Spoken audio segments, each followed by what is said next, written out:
إن الحمد لله نحمده ونستعينه ونستغفره ونعوذ بالله من شرور أنفسنا وسيئات أعمالنا من يهده الله فلا مضل له ومن يضلل فلا هادي له وأشهد أن لا إله إلا الله وحده لا شريك له وأشهد أن محمدًا عبده ورسوله يا أيها الذين آمنوا اتقوا الله حق تقاته ولا تموتن إلا وأنتم مسلمون يا أيها الناس اتقوا ربكم الذي خلقكم من نفس واحدة وخلق منها زوجها وبث منهما رجالا كثيرا ونساء واتقوا الله الذي تساءلون به والأرحام إن الله كان عليكم رقيبا يا أيها الذين آمنوا اتقوا الله وقولوا قولا سديدا يصلح لكم أعمالكم ويغفر لكم ذنوبكم ومن يطع الله ورسوله فقد فاز فوزا عظيما أما بعد فإن خير الحديث كتاب الله وخير الهدي هدي محمد صلى الله عليه وسلم وشر الأمور محدثاتها وكل محدثة بدعة وكل بدعة ضلالة وكل ضلالة في النار. أعوذ بالله من الشيطان الرجيم. بسم الله الرحمن الرحيم. ألهاكم التكاثر حتى زرتم المقابر كلا سوف تعلمون ثم كلا سوف تعلمون كلا لو تعلمون علم اليقين لترون الجحيم ثم لترونها عين اليقين ثم لتسألن يومئذ عن النعيم. حاضرین جمعہ، محترم بزرگوں اور دینی و ملی بھائیوں، آج کے خطبہ جمعہ میں جس موضوع پر قرآن و حدیث کی روشنی میں چند باتیں عرض کرنی ہیں وہ ہے کثرت کی چاہت ایک مہلک غفلت. سامعین کرام، خطبہ مسنونہ کے بعد آپ کے سامنے قرآن کریم کی ایک مختصر سی صورت کی تلاوت کی گئی ہے جو الفاظ میں تو نہایت مختصر ہے لیکن معنی کے اعتبار سے نہایت ہی جامع صورت ہے. یہ وہ عظیم صورت ہے جس کے اندر رب العالمین نے ہمارے رہنے سہنے کے وتیرے، ہم کس طرح زندگی گزار رہے ہیں، کس غفلت میں سوئے ہوئے ہیں اور اس غفلت کا انجام کیا ہے اور پھر اس غفلت سے کیسے بچ سکتے ہیں، ان ساری چیزوں کو بتایا ہے. ضرورت اس بات کی ہے کہ ہم ان باتوں کو بغور سنیں اور ہم سب ان پر عمل کرنے کی کوشش کریں. رب العالمین ہمیں اس بات کی توفیق عطا فرمائے. سامعین کرام، رب العالمین نے فرمایا الہاکم التکاثر، کہ زیادتی کی چاہت نے تمہیں غفلت میں ڈال دیا ہے، حتی زرتم المقابر، یہاں تک کہ تم قبر میں جا پہنچے. یہ تکاثر کیا چیز ہے؟ رب العالمین نے فرمایا تمہیں تکاثر نے غفلت میں ڈال دیا ہے. تو تکاثر کی تعریف کرتے ہوئے ابن قیم رحمہ اللہ نے بیان کیا التکاثر هو كل ما تكاثر به العبد من أسباب الدنيا من مال أو جاه أو بناء أو غراس أو علم لا يبتغى به وجه الله أو عمل لا يقربه إلى الله فكل هذا من التكاثر الملهي عن الله والدار الآخرة. کہ تکاثر ہر وہ چیز ہے، دنیا کے ہر وہ اسباب ہے جس کے ذریعے بندہ کثرت چاہتا ہے، ایک دوسرے پر سبقت لے جانا چاہتا ہے، ایک دوسرے سے آگے بڑھنا چاہتا ہے، خواہ وہ مال و دولت ہو، جاہ و جلال ہو، عمارتیں ہوں، باغات ہوں، یا ایسا علم جس کا مقصد رب العالمین کی رضا حاصل کرنا نہ ہو، یا ایسا عمل جو رب العالمین کے قریب نہ کرے. تو یہ سارے کے سارے وہ تکاثر ہیں جو انسان کو رب العالمین سے اور یوم آخرت سے انسان کو غافل کرنے والے ہیں۔ تو امام ابن قیم رحمہ اللہ نے اس کے اندر وہ ساری چیزیں بیان کر دی جس کے ذریعے ہم اور آپ ایک دوسرے پر سبقت لے جانا چاہتے ہیں، ایک دوسرے سے آگے بڑھ جانا چاہتے ہیں، رب العالمین کے احکام کو، فرامین کو ٹھکراتے ہوئے، لوگوں کے حقوق کو دباتے ہوئے، چاہے کیسے بھی حاصل ہو جائے بس ہم آگے بڑھ جائیں۔ تو ہر وہ چیز جس کے ذریعے ایک دوسرے پر آگے بڑھنا چاہتا ہے، ایک دوسرے پر سبقت لے جانا چاہتا ہے، اور وہ چیز اسے رب العالمین سے، یوم آخرت سے غافل کر دے، تو یہ تکاثر ہے۔ تو اس تکاثر نے ہم اور آپ کو غفلت میں ڈال دیا، یہاں تک کہ ہم قبر میں جا پہنچے۔ یعنی ہم اسی تگ و دو میں کہ کیسے ہم ایک دوسرے پر سبقت لے جائیں، محنت کرتے کرتے کرتے پوری زندگی گزار دی، یہاں تک کہ موت آ گئی اور پھر ہم قبر میں جا پہنچے۔ تو یہ انسان سوچتا ہے کہ ہم تو نہایت چالاک ہیں، چاق و چوبند ہیں، ہم ذہین ہیں، ہم تو اچھے کام کر رہے ہیں، لیکن رب العالمین فرما رہا ہے کہ یہ ایک مہلک غفلت ہے، یہ ایسی غفلت ہے جو انسان کو تباہ و برباد کرنے والے ہیں، دنیا میں بھی اور آخرت میں بھی۔ تو ہمیں ان چیزوں سے بچنے کی ضرورت ہے۔ یہ مال و دولت جس کے بلبوتے ہم ایک دوسرے سے آگے بڑھنا چاہتے ہیں، ایک دوسرے پر سبقت لے جانا چاہتے ہیں، ایک دوسرے پر فخر کرنا چاہتے ہیں، اس کی حیثیت کیا ہے؟ اس کی حیثیت رسول اللہ صلی اللہ علیہ وسلم نے فرمایا، یقول العبد مالی مالی، کہ بندہ کہتا ہے میرا مال میرا مال، انما له من ماله ثلاث، حالانکہ اس کے مال میں سے اس کے لیے صرف تین ہی حیثیت ہے، اس کے مال کی تین ہی صورتیں ہیں۔ ما اکل فافنى، جو اس نے کھایا اور اسے ختم کر دیا، او لبس فابلى، یا اسے پہن کر پرانا کر دیا، او اعطى فاقتنى، یا یہ کہ اس نے اس مال کو رب العالمین کے راستے میں صدقہ و خیرات کر کے اپنے لیے ذخیرہ کر لیا، قیامت کے دن کے لیے جمع کر لیا۔ وما سوى ذلك فهو ذاهب، اس کے علاوہ جو بھی چیزیں ہیں وہ ختم ہونے والی ہیں، وتاركه للناس، اور وہ لوگوں کے لیے چھوڑ کر جانے والا ہے۔ یہ مال و دولت جسے جمع کرنے کے لیے ہم رب العالمین کے سارے حدود کو پامال کرتے ہیں، رب العالمین کے احکامات کی دھجیاں اڑاتے ہیں، حقوق اللہ حقوق العباد پہلو تلے رون دیتے ہیں، اس مال و دولت کی کیا صورتحال ہے؟ آپ نے سماعت کی، یا تو اسے آپ کھا کر ختم کر دیتے ہیں، یا اس کے ذریعے اپنے لیے، اپنے آل و اولاد کے لیے لباس و دیگر چیزیں خرید کر اسے ختم کر دیتے ہیں، یا یہ کہ اس مال کو ہم رب العالمین کے راستے میں خرچ کر کے یوم آخرت کے لیے جمع کر لیتے ہیں۔ تو اس میں رب العالمین رسول اللہ صلی اللہ علیہ وسلم نے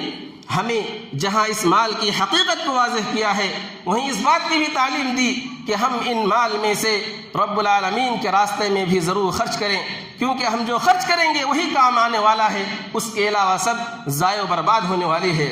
ابن قیم رحمہ اللہ فرماتے ہیں، فَمَتَى كَانَ الْمَالُ فِي يَدِكَ وَلَيْسَ فِي قَلْبِكَ لَمْ يَضُرُّكَ، کہ یہ مال جب آپ کے ہاتھ میں ہے لیکن آپ کے دل میں نہیں ہے تو آپ کے لیے نقصان دہ نہیں ہے۔ وَلَوْ كَثُرَ، گرچہ وہ کتنا ہی زیادہ ہو، یعنی مال جو ہم کماتے ہیں، یہ مال کمانا کوئی بری بات نہیں ہے، لیکن غلط طریقے سے کمانا یہ بری بات ہے، یا یہ کہ کما کر غلط راستے میں خرچ کرنا یہ بری بات ہے۔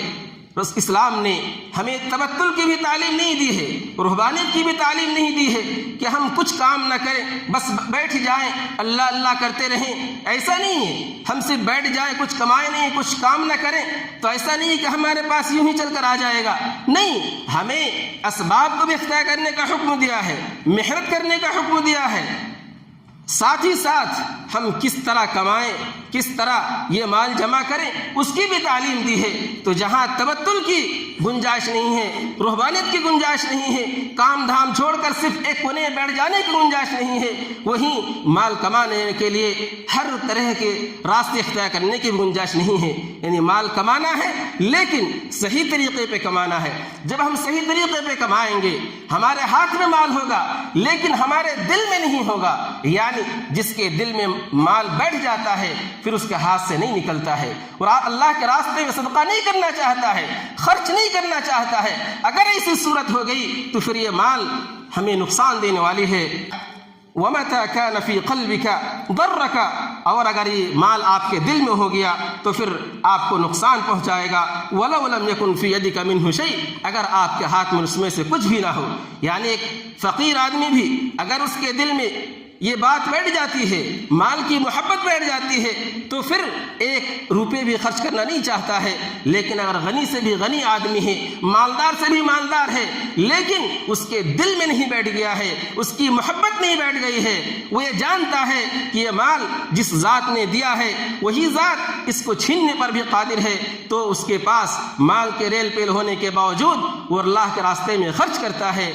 ضرورت مندوں کی رعایت کرتا ہے، محتاجوں کو دیتا ہے، تو پھر یہ مال اسی کے لیے نفع مند ثابت ہوتا ہے۔ لہذا یہ جو ہم سوچتے ہیں کہ صدقہ و خیرات کرنے کا راستہ صرف غنی کے لیے ہے، ایسا نہیں۔ انسان جس پوزیشن میں ہے، جس بھی حالت میں ہے، وہ اپنی حیثیت سے چاہے ایک ہی روپے کیوں نہ ہو اللہ کے راستے میں خرچ کرنا چاہیے۔ تو اس مال کے لیے، اس مال کو جمع کرنے کے لیے ہم اللہ رب العالمین کے سارے احکامات کو ٹھکرا دیتے ہیں، پامال کر دیتے ہیں اور سوچتے ہیں کہ ہم تو صحیح کر رہے ہیں۔ اسی چیز کو آگے رب العالمین نے فرمایا کلا سوف تعلمون، کہ ہرگز نہیں، یہ جو تم سوچ رہے ہو یہ ہرگز درست نہیں، سوف تعلمون، تم عن قریب جان لو گے کہ اس کا انجام کیا ہونے والا ہے، اس کا کتنا بھیانک انجام ہے۔ ثم کلا سوف تعلمون، پھر ہرگز نہیں، تم ان قریب جان لو گے کہ اس کا انجام کتنا بھیانک ہے۔ تو اس میں رب العالمین نے ہمیں یہ دعوت فکر دی ہے کہ جس تکاثر میں، جس مال و دولت کو جمع کر کے ایک دوسرے پر فخر کرنے میں ہم لوگوں کے حقوق کو دھجیاں اڑا دیتے ہیں، کسی کی کوئی پرواہ نہیں کرتے ہیں، یہ جو مست و مگن کی محفل ہے کب تک ہے؟ جب تک یہ سانس چل رہی ہے۔ ابھی سانس ختم، ساری چیزیں ختم۔ ابھی سانس ختم، یہ آپ جو ترم خاں بنے ہوئے تھے، یہ جو آپ چودراہٹ بننے کی کوشش کر رہے تھے، سارے کی ساری چیزیں دھڑک دھرے رہ جائیں گے، اور آپ کے ساتھ صرف وہی جائیں گے جو آپ نے کمایا ہے یوم آخرت کے لیے۔ لہذا تم اس عارضی دنیا کے لیے، جو یہ دنیا فانی ہے، ختم ہو جانے والی ہے، چند روزہ زندگی ہے، اس فانی زندگی کے لیے اخروی زندگی جو حقیقی زندگی ہے، ابدی زندگی ہے، جہاں ہمیشہ رہنا ہے، اسے برباد نہ کرو۔ تو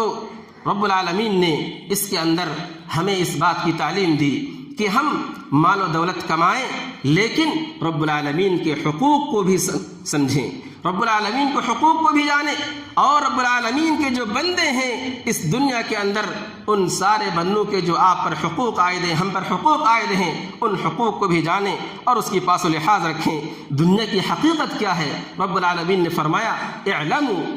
انما الحیات الدنیا لعب ولہو، کہ جان لو بے شک یہ دنیاوی زندگی ایک کھیل کود ہے، ایک تماشے کی چیز ہے۔ دوسرے مقام پر فرمایا وما هذه الحیات الدنیا الا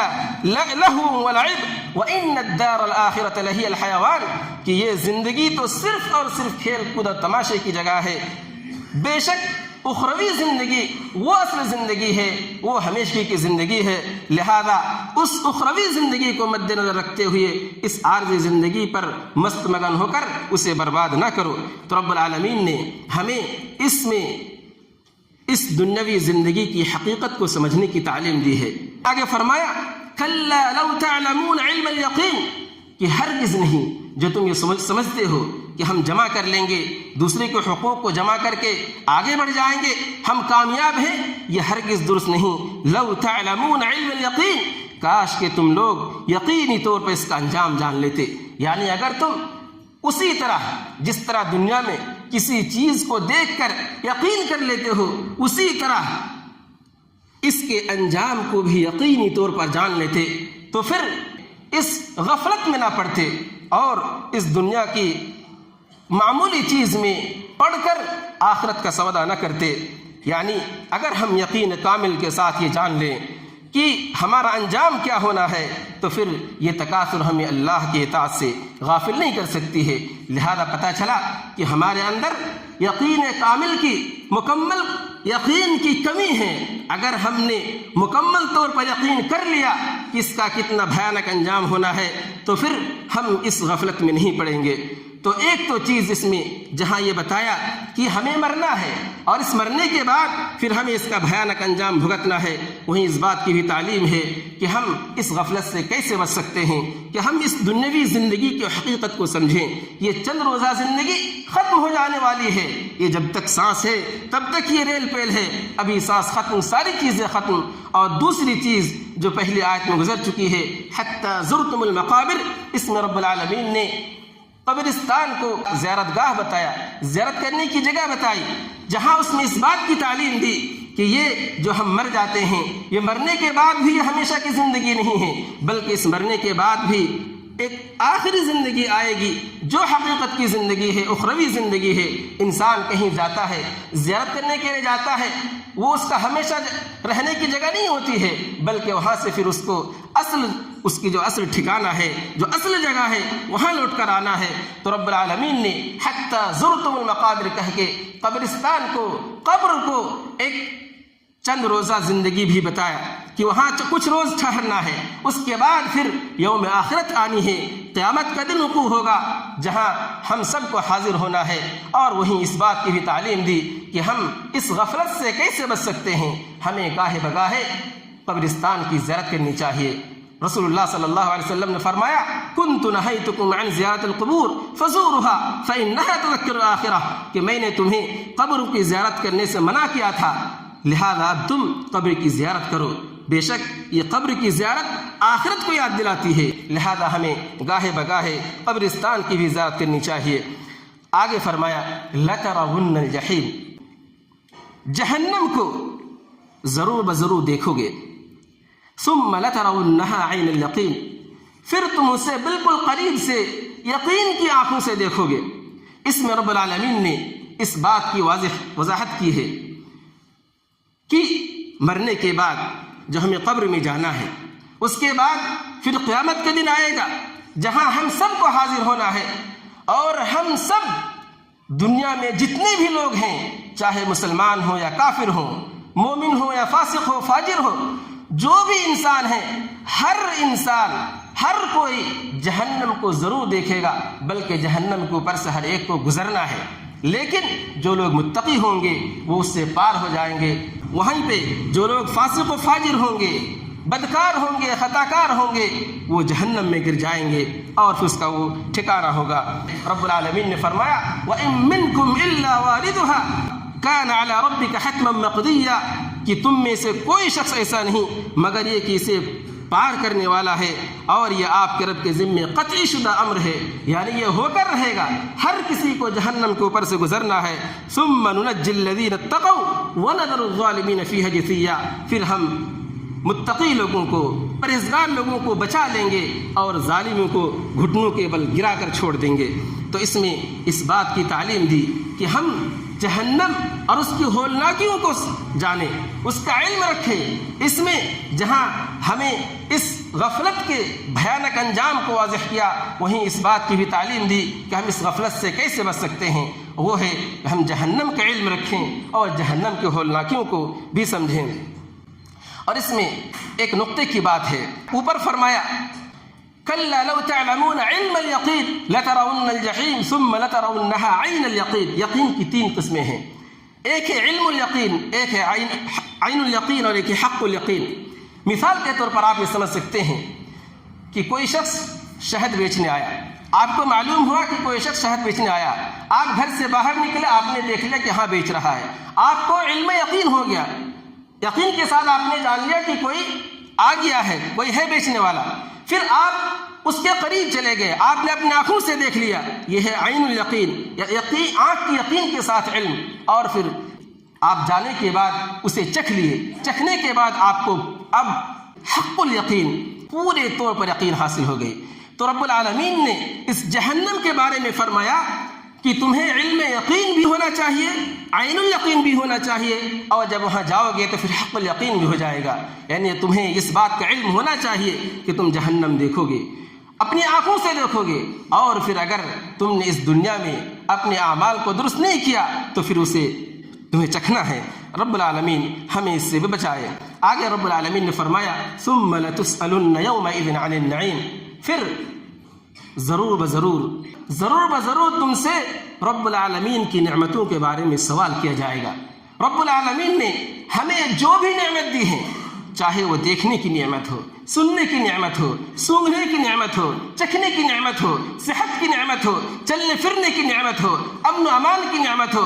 جو بھی نعمتیں ہیں ساری چیزوں کے بارے میں ہم سے باز پرس ہوگا کہ ہم ان نعمتوں کو پا کر کتنا شکر ادا کیا اور رب العالمین کو حقوق ادا کی، یا یہ کہ ان نعمتوں کو پا کر اس کی ناشکری کی اور ناشکری کرتے ہوئے نافرمانی کے کام میں ان نعمتوں کو ہم نے استعمال کیا۔ یہ ضرور سوال ہوگا، اور جو مال و دولت ہمیں حاصل ہوتی ہے ان کے بارے میں بھی یہ ضرور سوال ہوگا کہ ان مال کو تم نے کہاں سے حاصل کیا، کیسے حاصل کیا، اور پھر کہاں خرچ کیا، جیسا کہ حدیث میں موجود ہے من این اکتسبہ وفیما انفقہ، کہ قیامت کے دن 5 چیزوں کے بارے میں سوال ہوگا۔ جب تک ان 5 چیزوں کے بارے میں سوال نہیں ہو جائے گا، سوال و جواب نہیں ہو جائے گا، کسی بھی آدمی کا پیر ہٹ نہیں سکتا۔ ان 5 سوالوں میں سے ایک سوال مال کے بارے میں بھی ہوگا۔ تو لہذا ہمیں جو بھی مال، جو بھی نعمت رب العالمین کی طرف سے حاصل ہوئی ہے، ان کے بارے میں سوال ہوگا کہ ہم نے اس کی کتنی قدر کی، ہم نے اس کی قدر کی بھی یا نہیں کی، یا یہ کہ ان نعمتوں کو پا کر رب العالمین کی نافرمانی میں ان نعمتوں کو استعمال کیا، اس کا بھی ضرور باز پرس ہوگا۔ تو اس میں رب العالمین نے ہمیں اس بات کی تعلیم دی ہے کہ ہم اس غفلت سے کیسے بچ سکتے ہیں، وہ یہ ہے کہ حساب و کتاب اور باز پرس کا علم۔ ہم اس بات کو یقین کے ساتھ جانیں کہ رب العالمین نے ہمیں جو مال دی ہے، جو نعمت دی ہے، اس کے بارے میں سوال کرے گا، ہمیں حساب و کتاب دینا ہوگا۔ جب ہمارے ذہن میں یہ بات رہے گی تو پھر ہم اس غفلت سے بچ سکتے ہیں۔ اور اس میں یہ بات بھی آپ ذہن میں رکھیں، چاہے چھوٹی سے چھوٹی ہی نعمت کیوں نہ ہو، آپ رب العالمین کے دیے ہوئے نعمت کو استعمال کر رہے ہیں۔ حضرت زبیر رضی اللہ عنہ سوال کیا، یا رسول اللہ وَأَيُّ النَّعِيمِ نُسْأَلُ عَنْهُ، کون سی نعمت کے بارے میں ہم سے سوال کیا جائے گا؟ وَإِنَّمَا هُمَا الْأَسْوَدَانِ أي التمر والماء، ہمارے پاس تو صرف 2 کالی چیزیں ہیں، یعنی پانی اور کھجور، اس میں سے بھی ہم سے سوال ہوگا۔ رسول اللہ صلی اللہ علیہ وسلم نے فرمایا اما انه سيكون، خبردار تم سن رکھو، ضرور یہ ہو کر رہے گا۔ یعنی تم سے یہ جو تمہیں کھجور اور پانی ہی کی نعمت ملی ہے اس کے بارے میں بھی سوال ہوگا۔ لہذا یہ نہ سمجھے کہ ہمارے پاس تو بلڈنگ نہیں ہے، ہمارے پاس تو بہت زیادہ مال و دولت نہیں ہے، بہت زیادہ کھیت کھلیان نہیں ہے، ہم سے باز پرس نہیں ہوگا۔ نہیں، آپ کو جو بھی نعمت ملی ہے اس کے بارے میں آپ سے سوال ہوگا۔ اس بات کو یقینی طور پر جانیں۔ اور جب ہمیں اس بات کی بھی تعلیم دی کہ اگر ہمیں کچھ کم نعمت ملی ہے تو ہم رب العالمین کی شکر کیسے ادا کر سکتے ہیں؟ فرمایا انظروا الی من هو اسفل منکم ولا تنظروا الی من هو فوقکم، کہ تم اس شخص کو دیکھو جو تم سے نیچے درجے میں ہے، اوپر والے شخص کو نہ دیکھو، اس شخص کو نہ دیکھو جو تم سے اوپر ہے، مال و دولت کے اعتبار سے، ہر چیز کے اعتبار سے۔ فإنه اجدر الا تزدروا نعمت اللہ، بے شک یہ مناسب ہوگا کہ اس کے ذریعے تم اللہ کی نعمتوں کو حقیر نہیں سمجھو گے۔ تو اس چھوٹی سی صورت کے اندر رب العالمین نے جہاں ہماری زندگی گزارنے کی حقیقت کو واضح کیا، ہماری غفلت کو واضح کیا، اور اس غفلت کے انجام کو بھی واضح کیا کہ اگر ہم نے آخرت کے لیے تیاری نہیں کی تو پھر جہنم میں جائیں گے، اور اگر ہم نے